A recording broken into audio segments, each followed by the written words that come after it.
These aren't tiny homes for 20 somethings living in vans on Instagram. These are real homes designed for real adults that are over 50 who want less space, more freedom, and zero stairs.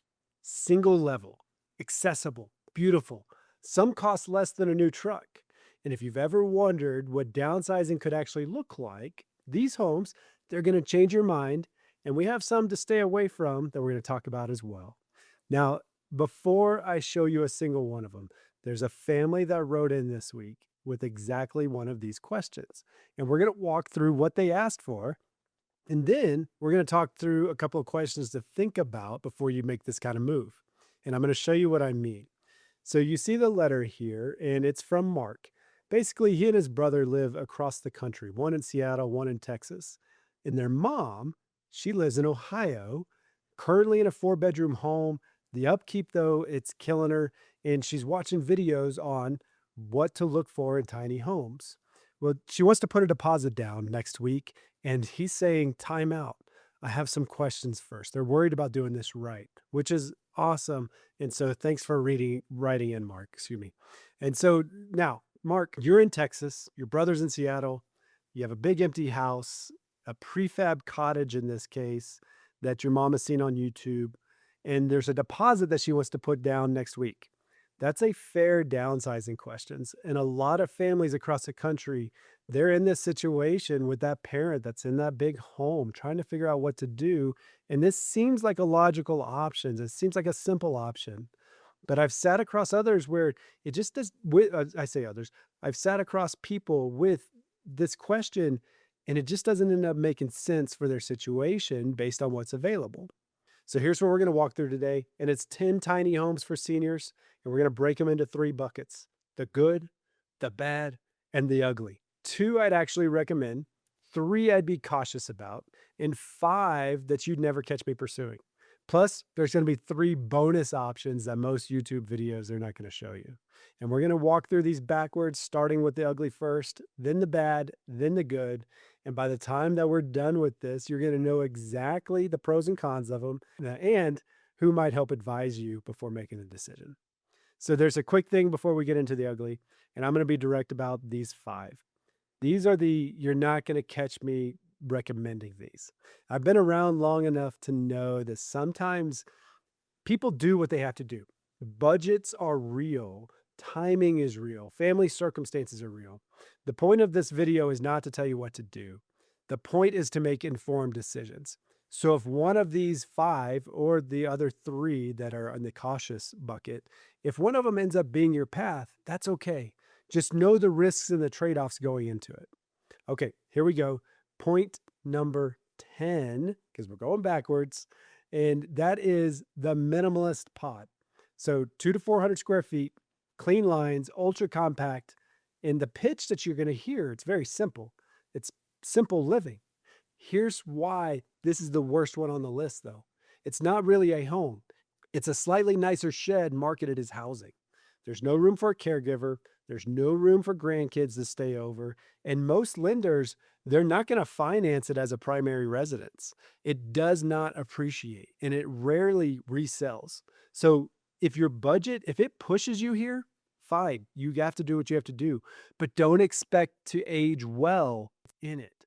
It's a bridge, not a home. And ask a local real estate professional who can tell you what actually holds value in your market. Friends, life transitions, they get complicated fast. Trusts, wills, tax consequences, real estate if that's involved. And we're all looking to make the best decisions for our situations or our parents' situations.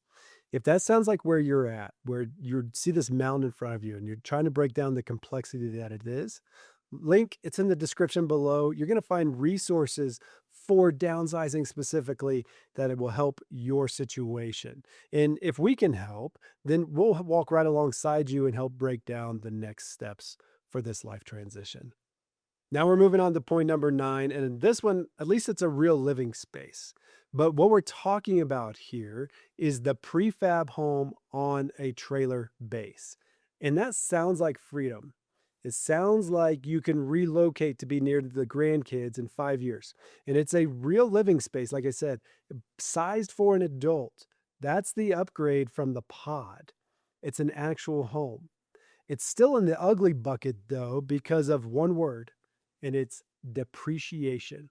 So mobile homes, they don't appreciate. They lose value the day that you take ownership. So if your mom puts $100,000 and her health shifts in 8 years, that money, it's mostly gone. And another way to think about this is the land that it sits on. So oftentimes that's you don't own that. You have to pay rent for it, and that's called lot rent. The land that this home is sitting on, that's going to inflate every year forever. And the same goes for container homes, which by the way, they have the same financing problem, the same resale problem, the same insurance headache. They look cool on YouTube, but they depreciate like a vehicle. If the upfront cost is what your budget allows, fine. I totally understand. But know this, plan for lot rent inflation, plan for limited resale, and don't put your last $100,000 into something that's going to be $40,000 in 10 years. This is a now decision, not a forever decision. So, in our post days of working, meaning you're in retirement, cash flow is king. A financial planner or a financial coach, they're going to help you model the depreciation of this asset and tell you whether or not the math actually works to keep your quality of life up where you actually want it. And then how to plan for the contingencies for when something goes wrong, not if. And I want you to think of the unexpected. And what I mean by this is medical expenses primarily. What if you needed to sell this in order to pay for medical things? You start to lose opportunity. And remember, you're always going to hear me say this. When you have money, you have more options. It doesn't make things impossible, but it certainly helps open up opportunities. Now we're going to move on to number 8. And this one is a better one because of the structure itself and it holds value. This is 3 of our 5 in the ugly bucket of tiny homes. Okay, so you have solar panels, you have rain catchment or rain barrels, mountains, which are quiet, which is great. And here's the upgrade compared to the others is that this one can actually be a real cabin on a real foundation. That structure can actually appreciate. Still again in the ugly bucket because of one question. How far is it from the nearest emergency room? At 72, the answer there, that matters more than it did at 52. Off grid means farther from EMS, emergency medical services, farther from cardiac care, farther from people who show up when something goes wrong. In off grid systems, they require maintenance that your parents may not be able to do or afford themselves in 10 years. If it's a long time dream and you've got family nearby, okay, know this. Pull up the address, measure the distance to the nearest hospital. And if it's more than 45 minutes, plan now for what happens at age 80. Go into this eyes wide open. This person that you need to consult here, it's not a person, it's actually a map. Okay, moving to number 7. This one is better because at least you are closer to civilization. It's the rustic cabin. So think of a log style home, a covered porch, coffee in the morning, brings a smile to my face thinking about it. The upgrade here compared to the off grid cabin is you're closer to civilization. You can get to a hospital, the systems work, the home appreciates. So, why is it still in the ugly category? I'm going to say rural insurance. Some carriers won't write rural properties at all, meaning give an insurance policy, especially in fire prone or flood prone counties. The ones that do, they're going to charge an arm and a leg for it. So, resale on a rural cabin, it's more challenging than a house in a neighborhood. You can imagine that. You can spend 12 months finding a buyer if you had to go liquidate that asset, if you had to sell it. If a rural property is the dream, fine. But know this, get an insurance quote before you make an offer, not after. Now, that's a lot of times part of the buying process, but make sure you do your due diligence. That's the point. Check what carriers have left in the area, meaning they no longer give policies there. Build a long resale window into your plan. The person you need to talk to here is the rural insurance agent, somebody that actually knows what's going on in that area, and a map. The insurance agent who knows the underwriting process in the specific area. Their 5-minute opinion, meaning the underwriters in this case, that's going to change the whole math. And the map, again, just like the rural cabin, that needs to be consulted for proximity to family and emergency services.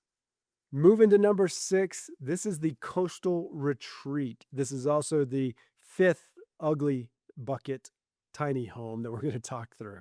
So, this one's better than the other ones because the location holds its value. And here you have the retirement postcard. You have waves. You have that wraparound deck. You have that $1,000,000 sunset. The upgrade here is that coastal locations, historically, they hold their value better than rural locations. The market desirability, that is real, that is deep. That sunset view, it's nearly priceless, nearly, but it's still ugly because of insurance. In 2026, the coastal insurance landscape, that has been rewritten. Flood insurance is harder and more expensive every year. Hurricane risk has insurance carriers pulling out of zip codes entirely in Florida, the Carolinas, Texas, even places that used to be safe. You or parents or you watching this video, if you get dropped by an insurance carrier, which happens regularly now, the dream, that location that's there, that becomes a sale at a loss. So if coastal is the dream and you've done the homework, great. But get an insurance broker on the phone before you fall in love with a specific property, not the first agent on Google. Someone who tracks which zip codes the carriers are leaving or have already left. So, who do you consult here? Again, it's going to be a knowledgeable insurance broker. Now, that's the ugly bucket. Notice how each one was trying to fix the problem before it, and each one introduced a new one. So, let's keep going through the list. Now we're moving to the bad bucket. We walked through the 5 that I'd personally avoid, and now the 3 that I'd be cautious about. These start to look like real downsizing options, but each one still has a real catch. So stay with me as we continue to climb through the list. Number 5 is the accessible studio. This one has wide doorways, no step entrance. It's designed for accessibility from day one. But the difference here between the bad and the ugly, these two buckets, this is a real home, a real foundation, real appreciation potential, built for someone over 65. So why do I still have it in the cautious bucket? Well, it's designed for one snapshot in time, not the next 20 years. So accessibility at 72, that is different from accessibility at 82. Grab bars, lever handles, counter heights, lighting for fading vision that we lose over time. These are all added expenses. And without the fixes, these become limiting factors over time. And the square footage here, that does not typically accommodate a live in caregiver if it comes to that. So, someone to talk to in this case is the doctor, the occupational therapist. They could help you forecast what mobility looks like in 5 years and 10 years, not just today. That's an hour-long appointment that can save you from a second move sooner than anticipated. Understand your body and if the house is going to serve you and where you're at physically. We've gone through 6 of these homes. Now we're at number 4, and this one is a full home. This one is maintenance handled by somebody else and a community built in. It is a 55 plus condo. Single level units, maintenance handled by the HOA, built in social network, and it's often near medical facilities. Mom, or you in this case, you don't have to mow the lawn ever again. This is a real downsizing move. The category itself, it is solid. So why is it still in the cautious bucket? And it's for 2 reasons. One is going to be HOA fees, homeowner association fees. These can run from a few $100s to over $1,000 a month, and they go up every year. If you don't model that out, you can be cash strapped at 82, even though this place was affordable at 72. And then point number 2 is condo appreciation in a 55 plus community that lags the general market. And the resale is restricted by zoning. So the unit doesn't grow your wealth like a normal regular home would. I recommend at least a twofold consult here. It's going to be one, a financial planner who can model your HOA inflation and its effect on your finances for the next 20 years. And then someone who reads the HOA bylaws and the reserve study before you sign. And this is a real thing. Your real estate professional should be able to do this, but you need to do it too. That second one, it matters more than people think. Underfunded HOAs, they lead to surprise assessments later. And these are fees that you're required to pay because you live there and they're trying to go replace the windows or replace the lawn, whatever goes wrong in the community. If you have to pull out a mortgage on a condo, know that if the reserves are not there, it may not be called warrantable where you can't get that mortgage at all. Now, of course, you're going to find that out before you ever buy the home because you wouldn't get the loan itself. But the whole point here is to study the laws, the HOA bylaws, if you will, and make sure that you understand them so that a way you don't get surprised with assessments in the future and it's all affordable based on your budget. Now we're moving to the prefabricated comfort home. This is number 3 on our list. And this one is the closest to a real downsizing move that we visited so far. And in fact, it's the one that the email was written in about. So factory built, light wood, open plan, real square footage, and real foundation. Your mom, Mark, in this case, is ready to put down a deposit next week. This is the closest thing to that downsizing move in the bad bucket. So, this middle tier. The category itself isn't the problem. Some prefab builders, they are incredible. Some are scams. In this case, Mark's mom here, the problem is that she's doing zero vetting. So, why cautious instead of the good bucket? The prefab company sending the pitch deck to her, they want the deposit. They'll talk warranty, they're gonna talk quality, they're gonna talk happy customers. Of course they will, right? That's their job. They're trying to sell it, they're trying to promote it. The voice that's missing in this conversation is a licensed contractor in the local area who has no skin in the game. So 30 minutes of that local contractor's time, that's gonna cost less than 1% of the cottage. They're gonna tell you whether the foundation prep, the utility hookups, the process, the permitting, the construction quality, if that actually holds up. An independent contractor or a home inspector, their advice and expertise, that can be worth its weight in gold. Vet the builder before the deposit. In this case, Mark, your mom, she's not wrong to be looking at a prefab home. She just needs the right team before she signs. And I'd also make sure that this is the right long-term decision. Proximity to family is what I'm talking about here. All right, quick sidebar. If the home that caught your mom's eye, or you are watching this video and you're wondering yourself, what other options out there? Or I've seen this option. Drop that into the comments. Let me know, and I'll do a video on it in the future because we can all learn from each other and we all have different experiences. Look forward to seeing what's in the comments. I respond to all of them. All right, the moment that we've all been waiting for, and this is getting to the top 2. This is the good bucket. Remember, we started out with the thought process of the good, the bad, the ugly, but we went in reverse order. Well, now we're getting to that point. And number 2, this is the single level cottage. This is a real home, real foundation, real neighborhood, built for adults over 50.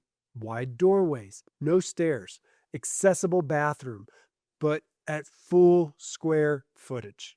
There's room to age, room for a caregiver if it comes to that, room for the grandkids to stay over.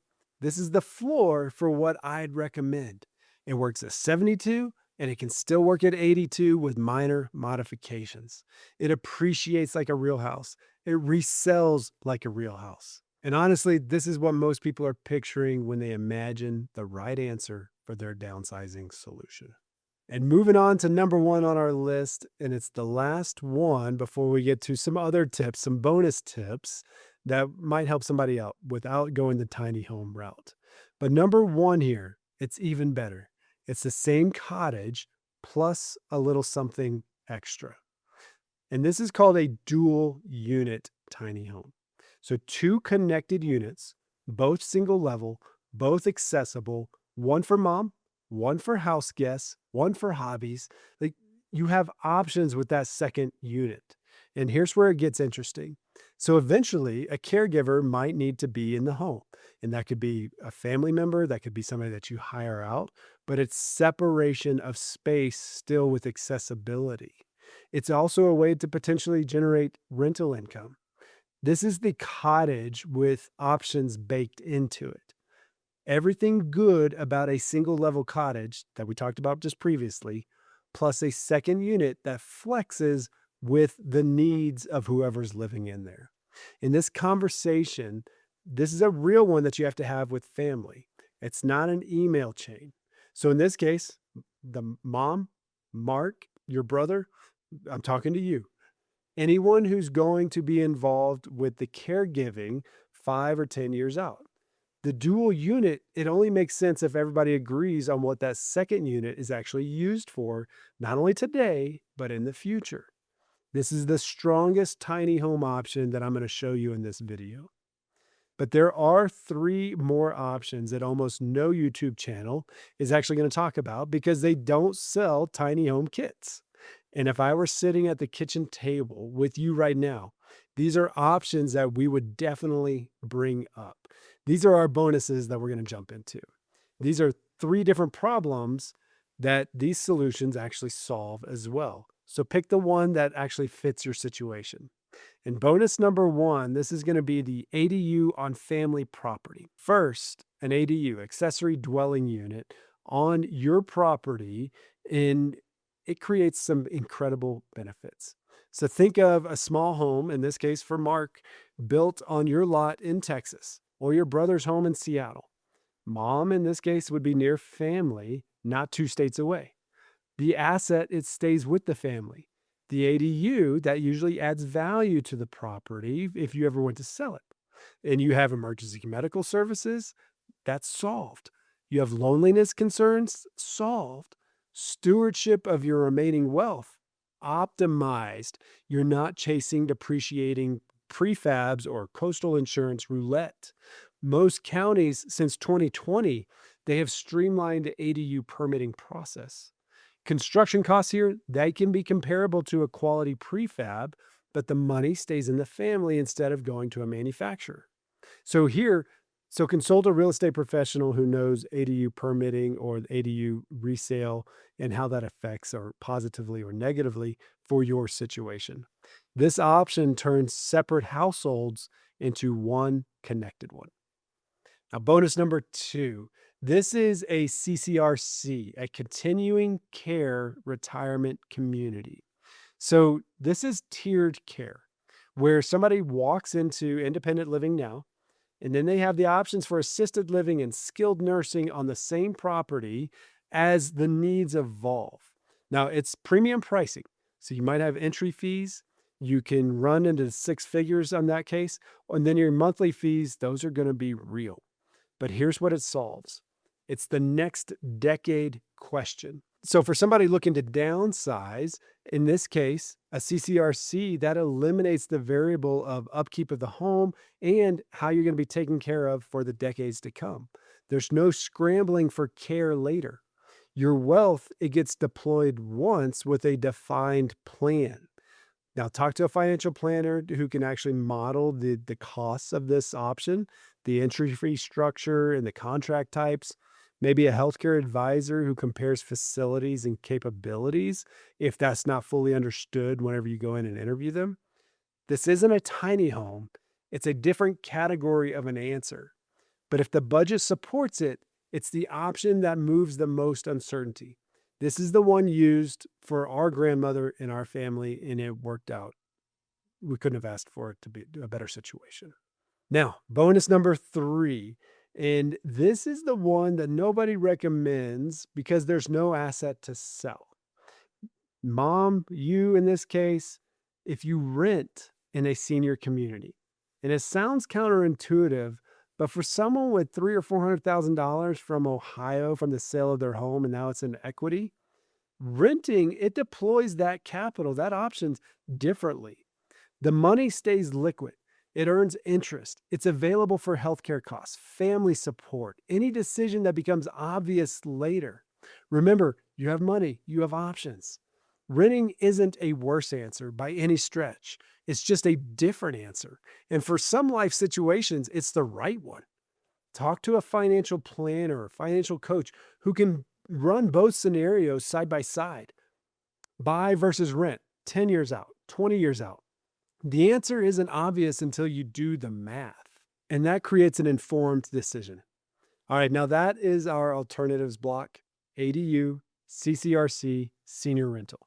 Three options that most YouTube videos are not going to show you because there's no kit to sell. They're just not as sexy usually, but they are real options and viable options. And each one solves a different problem. Pick the one that fits your situation. Now, here's the next step. You have a list of who needs to be at the table based on any of these options that you are looking at. And you have three options that most YouTube channels are not going to show you. Make the list of your requirements. Make the list of pros and cons. Make the calls before the deposit. Mom's not in a rush in this case, even if she feels like she is. Assembling the right team, that takes less time than you think. Friends, if you've got a big decision, a big transition coming up, and you think that you might need some help, let's talk.